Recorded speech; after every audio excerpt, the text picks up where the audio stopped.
Então, como que eu posso garantir que eu consigo impulsionar isso no dentro da minha empresa, né, e na minha gestão de portfólio?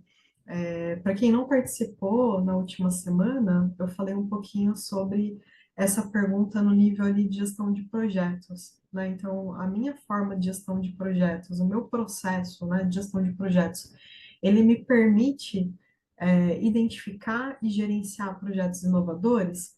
Aqui a pergunta é, né, a minha gestão de portfólio, né? Então, quando eu estou olhando para o conjunto de projetos, então aí no nível de um produto, de uma plataforma ou de um negócio, o que eu estou fazendo para impulsionar a inovação dentro, né, desse portfólio? Aqui, eu trouxe uma pesquisa de 2024 que fala sobre a questão do gap de prontidão para inovação, tá? Acho que, lógico, que aqui é um espaço aberto, então vocês podem falar da experiência de vocês, mas na minha experiência, o que eu tenho visto nas empresas, principalmente quando você está no dia a dia das equipes, é que tem pouco espaço para inovação, né? Os times estão sempre na correria, né? A gente sabe que as empresas, elas estão cada vez mais focadas em aumentar resultados, né, através da definição aí de metas. A gente vê um aumento, né, muito grande da adoção de OKRs, e principalmente pós-pandemia, a gente vê um foco muito grande em eficiência, né? Como que eu posso fazer isso de forma mais eficiente? E sim, a gente tem, né, que buscar essa questão de eficiência, tá? Da gente investir bem, né, o dinheiro da organização, a gente precisa ter resultados, mas a gente precisa tomar cuidado, né, para não abandonar a inovação por isso, né? Então, ter esse desequilíbrio.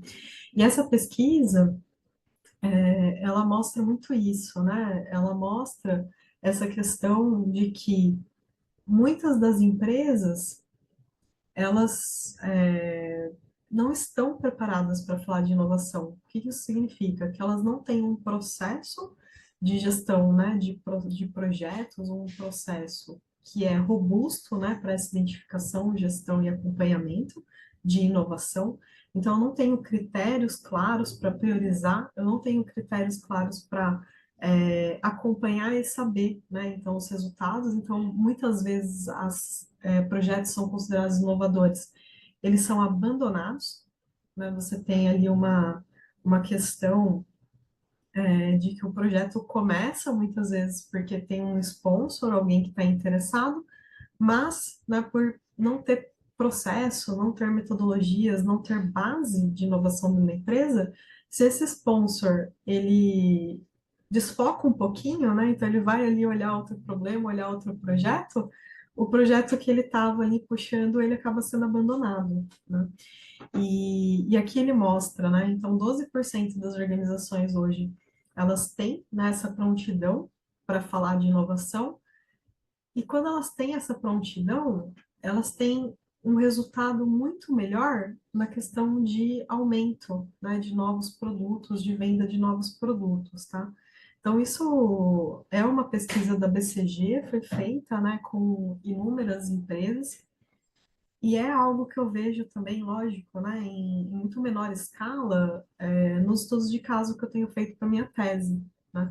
Então, quando eu falo ali com uma amostra de 10 empresas, três delas têm processos, né, de inovação e gestão de portfólio bons, né? Então, o que eu diria, prontos, né, para essa inovação.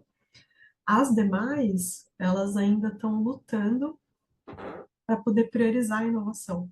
Aí, como eu falei, né, para quem está no dia a dia, para mim, a maioria do que eu tenho visto no mercado, então, essa questão de que a empresa quer ser inovadora, ela quer inovar, mas ao mesmo tempo ela não consegue priorizar essas inovações, né? E isso não pode ser um esforço de baixo para cima, né? Não pode ser algo que o time, né, tem que lutar ali sozinho para priorizar essas inovações, né? Precisa ser um movimento organizacional, né? Precisa ser algo que está nesse nível tático, estratégico, né? Quando a gente pensa em gestão de portfólio.